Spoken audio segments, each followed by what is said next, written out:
말씀의 제목이 아이야요입니다. 오늘 어린이 주일이라더니 무슨 아이 이야기인가 그런 생각이 드는 제목이죠. 맞습니다. 우리 자녀들 이야기입니다. 요즘은 줄임말이 대세이죠. 아브람, 이삭, 야곱, 요셉 앞자를 따서 말을 만들어 보니까 아이야요가 된 거예요. 우리 어린이 주일에 딱 맞는 제목입니다. 우리 한결같은 소망이 있다면 우리가 신앙의 명가를 이루는 것이죠.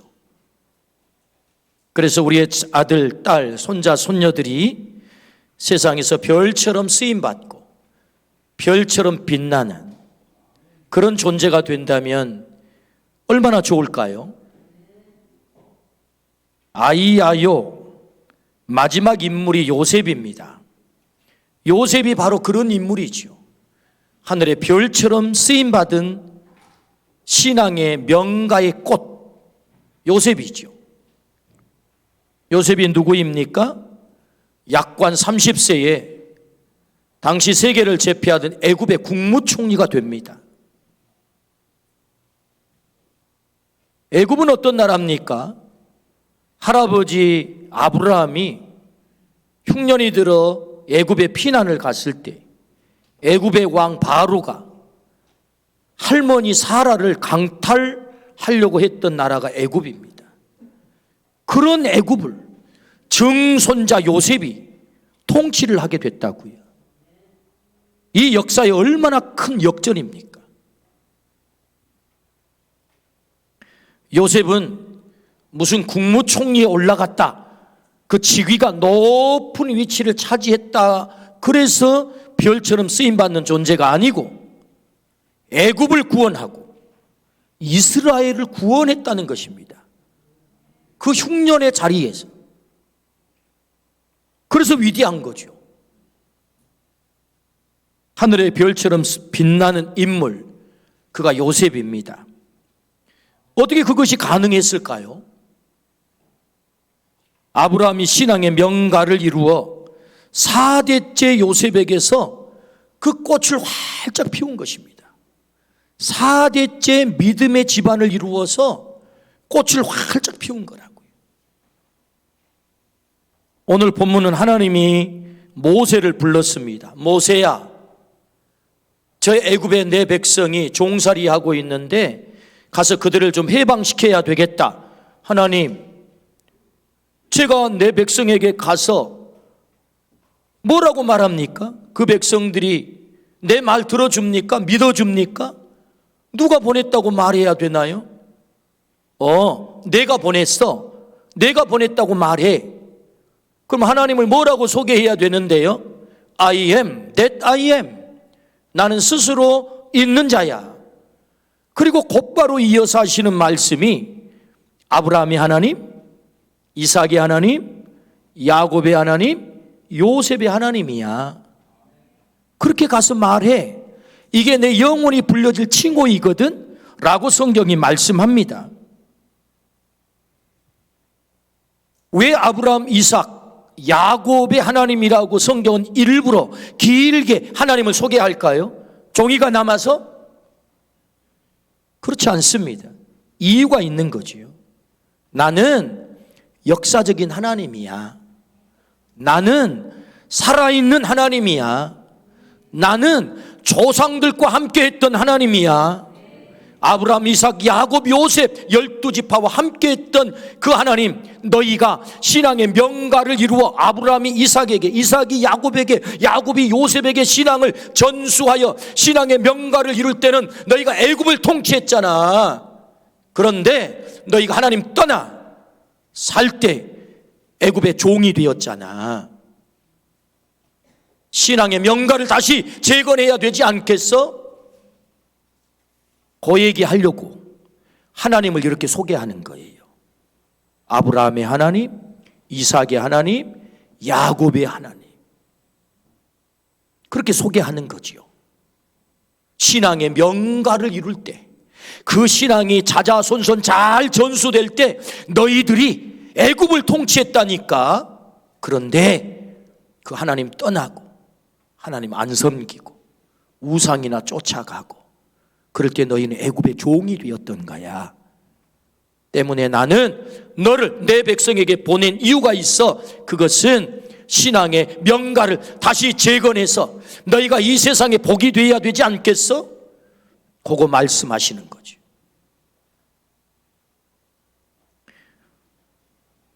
오늘 우리가 신앙의 명가를 이루어 우리의 자녀들이 역사 속에서 꽃을 활짝 피우면, 요셉처럼 꽃을 활짝 피우면 얼마나 좋을까요? 오늘 이 자리에 어린이 주일에 하나님이 이 말씀을 우리에게 들려주신 이유는 오늘 말씀을 통해서 너를 비롯하여 너의 자녀들과 너의 후손들이 신앙의 명가를 이루어 세상을 다스리는, 세상에 꽃을 피우는, 세상의 별이 되는 그런 존재가 되기를 원한다. 오늘 이 말씀을 들려주신 줄로 믿습니다. 우리의 가정들이 신앙의 명가가 이루어지기를 주의 이름으로 축원합니다. 그렇다면 어떻게 하면 우리가 그 신앙의 명가를 이룰 수 있을까요? 그 첫 번째, 아브라함의 신앙의 전수, 여호와 이레를 경험시켜라 라고 말씀하세요. 여호와 이레를 경험시켜라. 창세기 22장 14절 말씀입니다. 아브라함이 그 땅 이름을 여호와 이레라 하였으므로 오늘날까지 사람들이 이르기를 여호와의 산에서 준비되리라 하더라. 아브라함은 아들 이삭에게 여호와 이레를 경험시켰습니다. 여호와 이레라는 말은 여호와의 산에서 다 준비하셨다, 하나님이 다 준비하셨다가 여호와 이레거든요. 근데 이삭은 이 여호와 이레를 어디서 경험을 합니까? 이삭이 여호와 이레를 경험한 그 현장 속으로 같이 한번 들어가 보지요. 그는 죽음 직전에 온몸으로 여호와 이레를 경험하는 것입니다. 그러면서 아버지 아브라함으로부터 신앙을 전수받았던 거지요. 자, 어떻게 여호와 이레를 경험했는지 한번 같이 찬찬히 들어가 보겠습니다. 하나님께서 아브라함에게 나타나셨어요. 아브라함아, 네. 너 100세 얻은 아들 있지? 네. 그 아들 바쳐라. 말이 돼요? 이걸 자가당착이라고 합니다. 아브라함에게 너는 큰 민족을 이룰 거야. 너는 복이 될 거야. 누구를 통해서? 이삭을 통해서. 그런데 이삭을 죽여버리면 그 하나님이 약속한 그 비전이 어떻게 이루어져요? 앞과 뒤가 안 맞아요. 그래서 자가당착이죠. 말도 되지 않는 말씀을 하나님이 아브라함에게 명하십니다. 그때 아브라함 군소리가 없습니다. 네. 그리고는 아들을 데리고 나무를 지워 모리아 산으로 가는 것입니다. 사흘길을 걸었어요. 모리아 산에 도착했습니다. 아들아, 네. 아빠가 너 진짜 사랑하는지 알지? 예, 알죠. 그런데 하나님이 널 잡아 제사를 드리라고 하셨어. 아빠는 그 일을 할 거야. 네가 도와줘야 되겠다. 너는 지금 17살, 팔팔한 나이. 나는 117살. 완전히 늙었어. 네가 만약에 내 말에 순종하지 않고 도망치면 아빠는 너를 붙잡을 길이 없어. 그러니 아들, 네가 아빠를 좀 도와야 되겠다. 말씀하세요. 나 힘없으니 그 나무를 버리고 그 위에 네가 올라 누워라. 예. 이삭이 제물이 되기 위해서 나무 위에 올라 누운 것입니다. 눈물을 철철 흘리면서 아버지 아브라함은 그 아들 이삭을 향하여 칼을 내리치는 거예요. 그때 하늘에서 음성이 들려오죠. 이삭은 그 제단에 누워 뭘 보고 있는 것입니까? 내 아버지가 어떻게 예배하는지, 내 아버지가 어떻게 순종하는지, 내 아버지가 어떻게 헌신하는지, 내 아버지가 하나님을 얼마나 사랑하는지를 제물로 누워서 다 보고 있는 거예요. 그리고 하늘의 음성을 듣습니다. 아브라함만 듣습니까? 이삭이 듣습니다. 창세기 22장 12절, 사자가 이르되 그 아이에게 네 손을 대지 말라, 그에게 아무 일도 하지 말라. 네가 내 아들 내 독자까지도 내게 아끼지 아니하였으니 내가 이제야 네가 하나님을 경외하는 줄을 아노라. 하늘의 음성이 들려오기를 아버지 아브라함을 향하여 하나님이 합격하고 말씀하시는 거예요. 우리 아버지가 하나님 섬기는 것을 합격하셨구나. 누가 보고 있어요? 아들 이삭이 보고 있는 거죠. 아들 이삭이 보고 있다고요.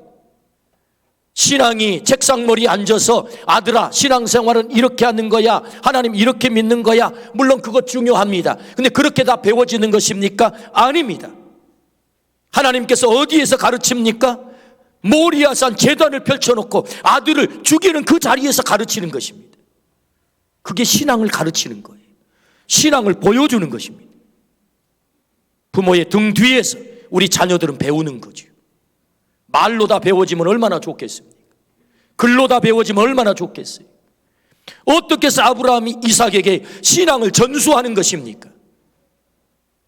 하나님의 말씀에 목숨을 걸고 순종하는, 그렇게 사랑하는, 자신의 목숨보다 더 사랑하는 아들 이삭마저도 하나님의 말씀 앞에 순종하여 잡아 바쳐버리는 그 아버지를 보면서 이삭이 배우는 거죠.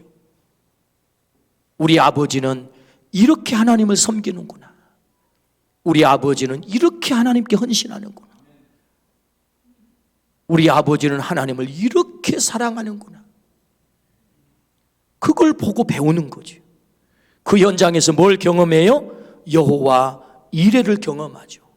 하나님이 다 준비한 것입니다. 순종의 현장에 하나님이 준비하시는 축복을 경험하는 것입니다. 하나님의 말씀에 순종할 때 거기 여호와 이레가 나타나는 거예요. 하나님이 준비하시는 이 엄청난 복, 하나님이 책임지시는 복.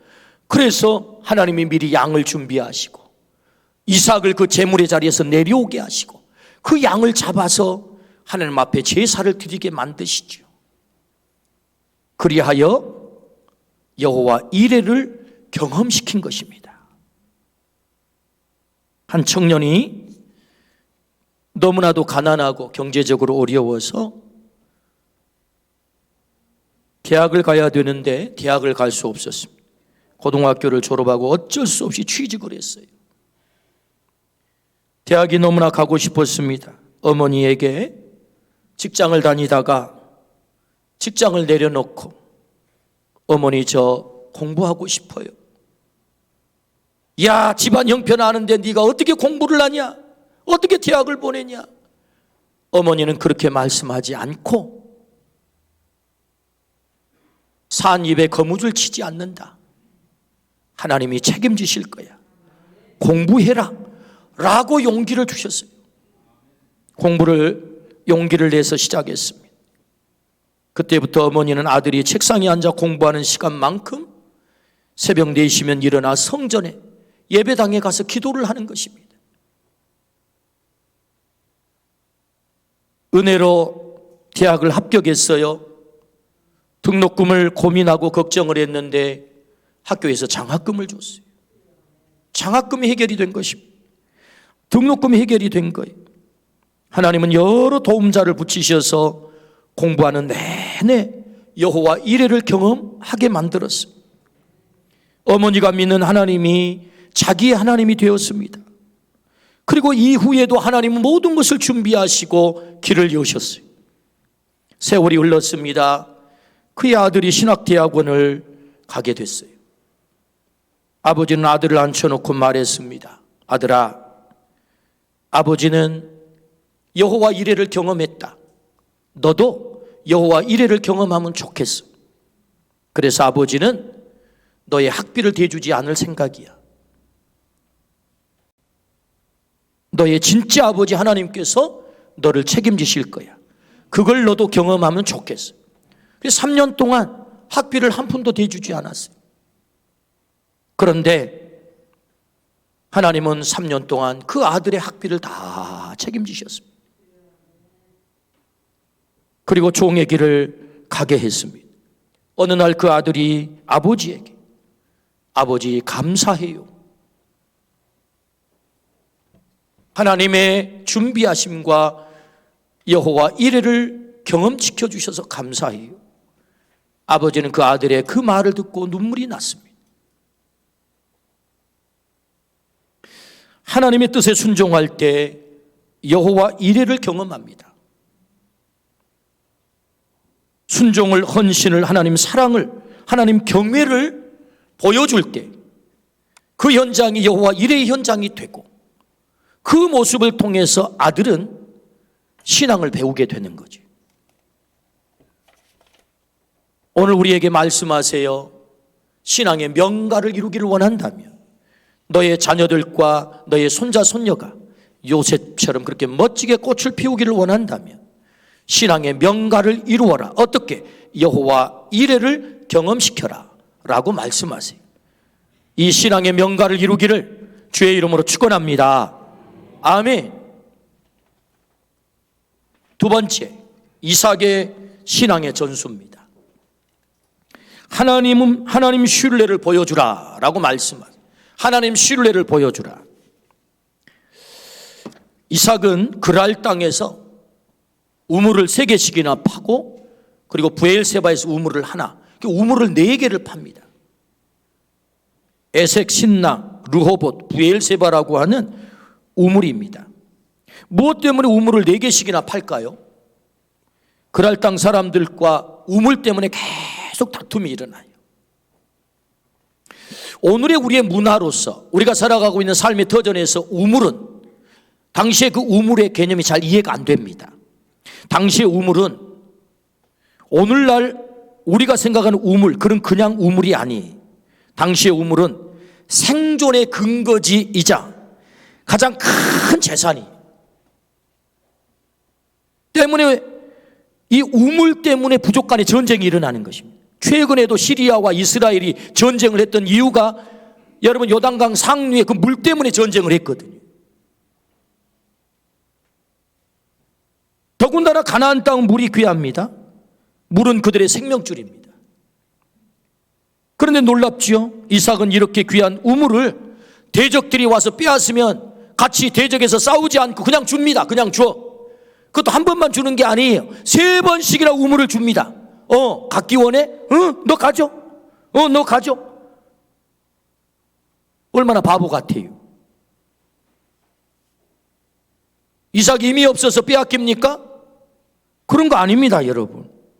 창세기 26장 12절에서 14절에 보면 이삭이 힘이 없었던 게 아니에요. 성경은 뭐라고 소개합니까? 그런 거부다, 거부. 종이 힘이 많았다.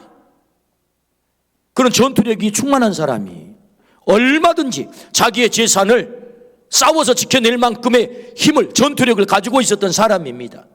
여러분, 아브라함이 롯이 강탈을 당해가지고 빼앗겨갈 때 400명의 군사를 이끌고 가서 조카 롯을 찾아오잖아요. 당시의 종들은 사병입니다. 사병. 전쟁을 할 수 있다고요. 그러니까 성경은 소개할 때 이 이삭이 힘이 없었던 게 아니에요. 막강한 힘을 가지고 있었어요. 그럼에도 불구하고 그날 백성들이 우물을 빼앗으려면 그냥 주는 거예요. 그냥 주어. 놀랍잖아요. 그리고 이렇게 우물을 빼앗기고 그 그랄 땅에 살지도 못하고 브엘세바로 이사를 갑니다. 말이 이삭이 쫓겨난 거예요. 그랄 땅에서 쫓겨났다고요. 하도 괴롭혀가지고. 근데 여러분, 창세기 26장 25절에 같이 말씀을 한번 합독을 하겠습니다. 이삭이 그곳에 제단을 쌓고 여호와의 이름을 부르며 거기 장막을 쳤더니 이삭의 종들이 거기서도 우물을 팠더라.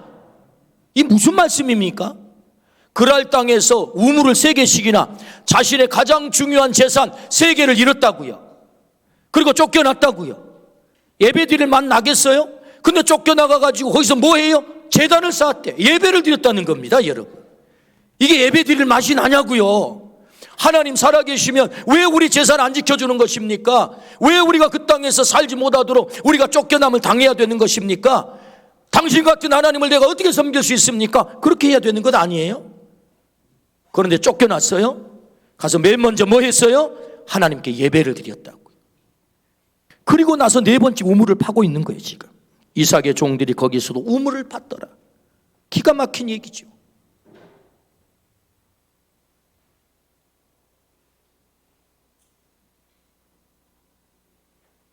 적들에게 쫓겨났는데 그 예배가 제대로 드려지겠습니까? 우리식으로 비유를 하면 3번씩이나 실패를 해서 인생 완전히 머무를 터전조차도 없이 쫓겨났는데 예배 드릴 맛이 나겠어요? 예배가 뭡니까? 예배는 하나님께 감사하는 것 아닌가요? 감사가 나오냐고요, 이게. 그런데 이삭은 놀랍죠? 적들에게 우물을 빼앗기고도 예배를 드리고 감사했다. 뭘 말하는 것입니까? 하나님을 철저히 신뢰했다는 거죠. 이삭이 하나님을 철저히 신뢰했다는 것입니다.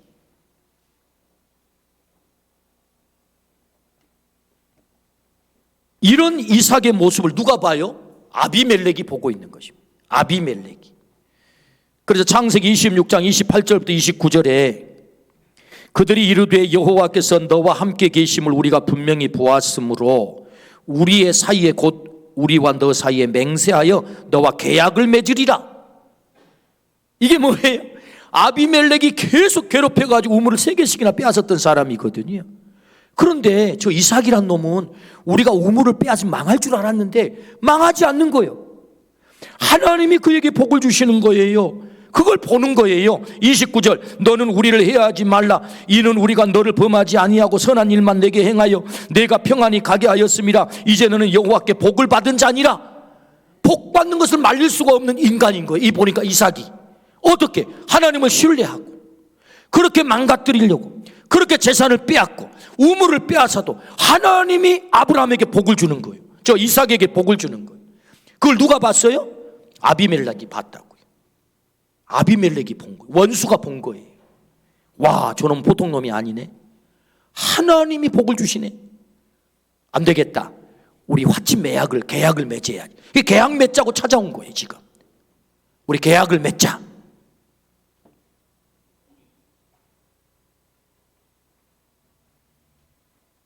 중요한 것은 이 모습을 아비멜렉만 봤겠어요? 아들 야곱이 보고 있는 거죠. 우리 아버지가 어떻게 했는지. 저 적들이 우물을 빼앗아갈 때, 그 심각한 재산에 손해를 끼쳤을 때 우리 아버지가 어떻게 했는지. 우리 아버지가 안 싸우네? 재산 지키려고 안 싸우네? 그냥 줘버리네? 그리고 또 파네? 우리 아버지 바보 아니야? 야곱의 생각은 그랬겠지. 우리 아버지 바보 아니야? 뭐 이래? 그런데 바보같이 보이는 그 아버지가 3번씩이나 우물을 빼앗기고 가서 하는 일이 뭐예요? 예배를 드리는 거예요. 예배를. 하나님께 감사의 예배를 드리는 거예요. 그리고 또 우물을 파는 거예요.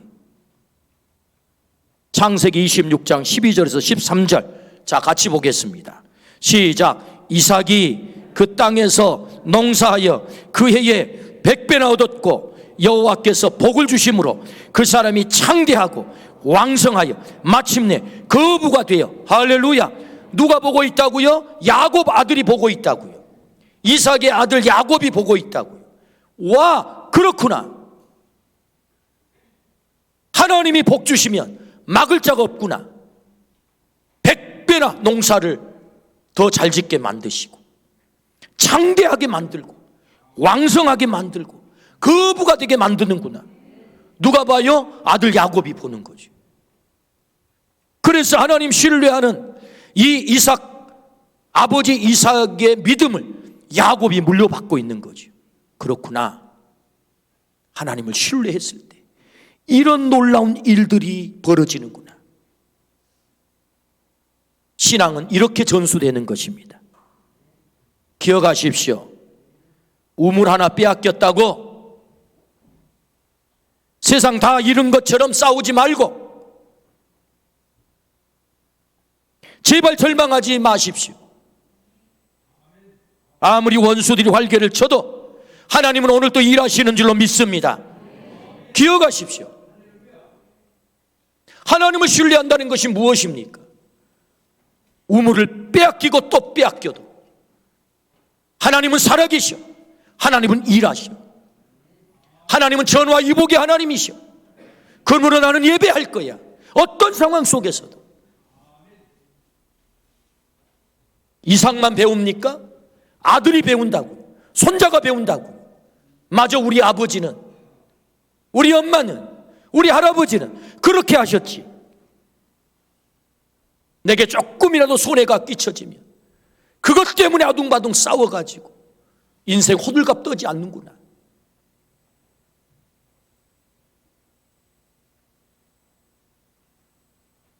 아들아 딸아, 하나님은 살아계셔. 하나님 반드시 지켜주실 거야. 하나님께서 손들어 주실 거야. 우리 하나님을 신뢰하자. 이렇게 말할 수 있다면 얼마나 멋지겠습니까? 여러분, 이렇게 말하기를 주의 이름으로 축원합니다. 하나님은 오늘도 전화위복의 하나님이세요.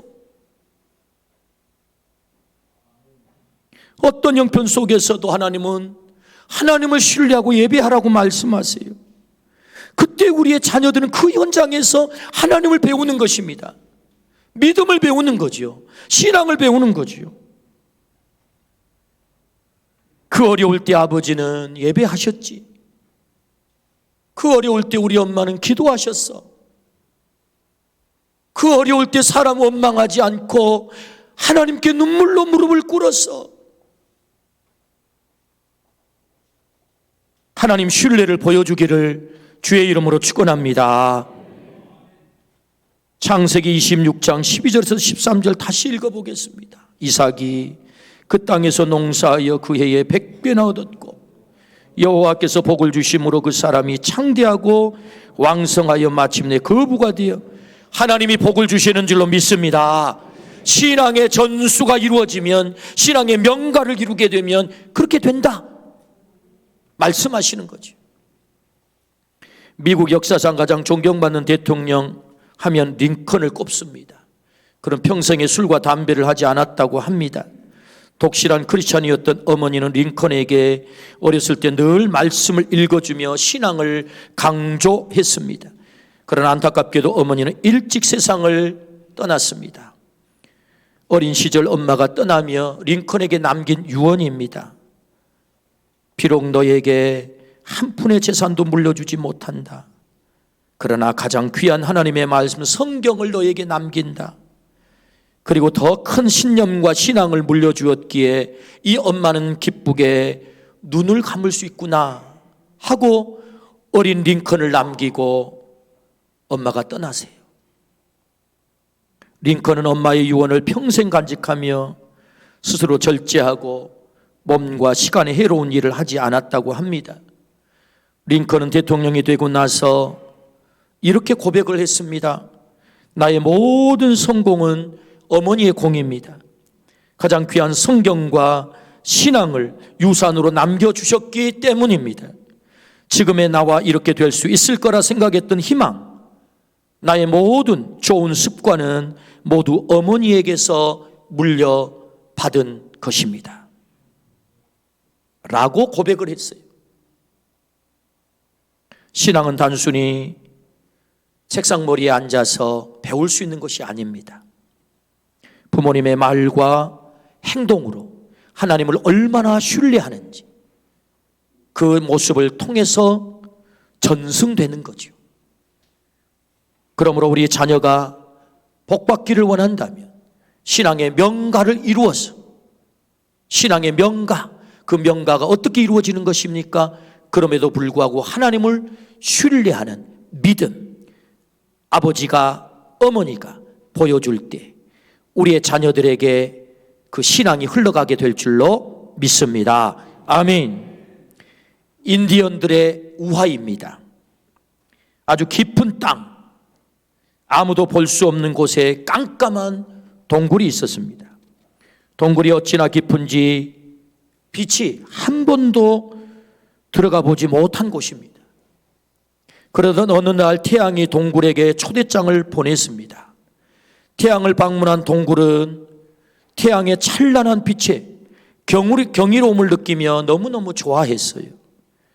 초대해준 태양에게 고마움을 느낀 동굴이 그 보답으로 태양이 한 번도 어둠을 본 적이 없다고 해서 내가 어둠을 구경시켜줘야 되겠다라고 태양에게 동굴이 초대장을 보냈습니다.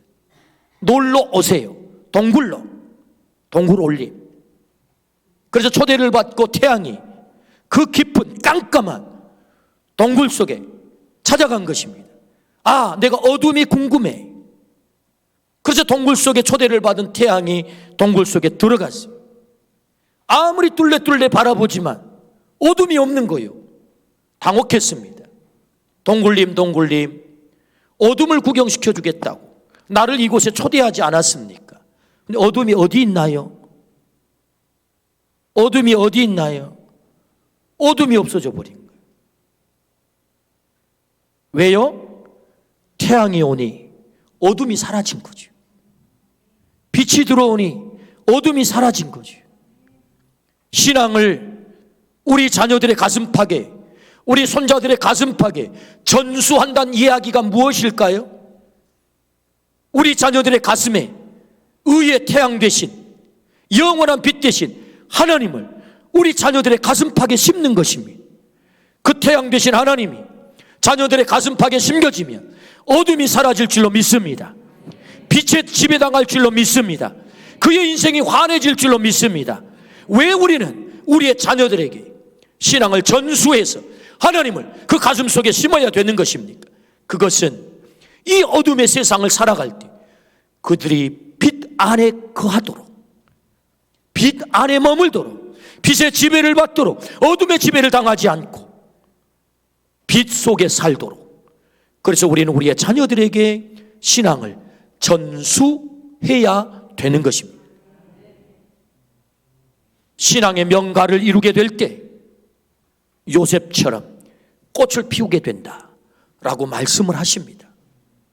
오늘 이 말씀을 통해서 우리의 자녀들의 가슴, 손자 손녀들의 가슴 속에 의의 태양 되시고 의의 빛이 되시는 그 하나님이 온전히 심겨져 자자손손 신앙의 명가를 이루어 복을 받는 우리 후손들이 되기를 주의 이름으로 축원합니다.